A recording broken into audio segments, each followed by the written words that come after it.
Raw, this is what comes into our facility. This is actually a sample collected this morning that came into our system, and it is sanitary sewage.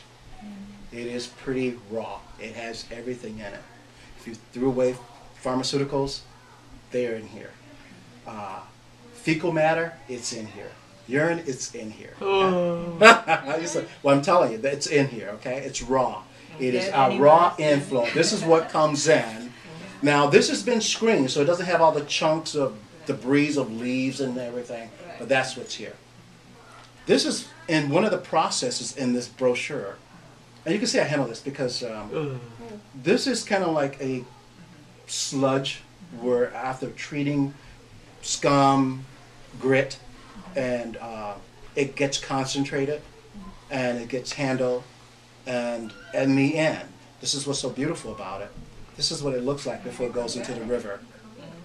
This is final effluent that goes into the river, and it meets all of the EPA standards and actually exceeds EPA standards.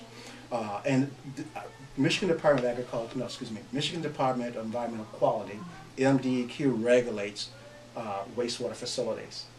You don't look too happy. and what they are looking for is our water, the water that we return to the environment. Looks like, well, has a quality that meets and standards for discharge. This is actually out of the tap. This is out of your tap water, so you can even see. Okay? Not clean. There's some etching on this glass, but this is what you can drink. This is what you can't drink because it has bacterial stuff in it. But it's at a level in which you can swim, fish. It doesn't harm the environment because, again, it went through the UV system.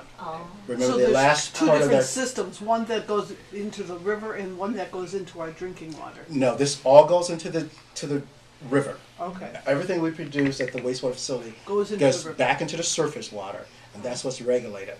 The tap water comes from a different source. That comes from the Board of Water and Light, which is a pump from wells, the aquifer in the ground. Some places it might bring the lake water in. I know there's a bottling company, I think in Holland area, that simply pumps water out of the Great Lake to bottle, and it goes through different processes there for drinking water. But for what we do, this goes into the river, 100% of it, and that's not for consumption. There are facilities in the world, and include, I think there's a facility in California that actually takes this effluent, our final effluent, and treat it so that it can go to drinking water. Okay? And I think that's one of the new technologies that's on the space station, incorporate effluent, their final waste, urine, back to drinking water on the space shuttle.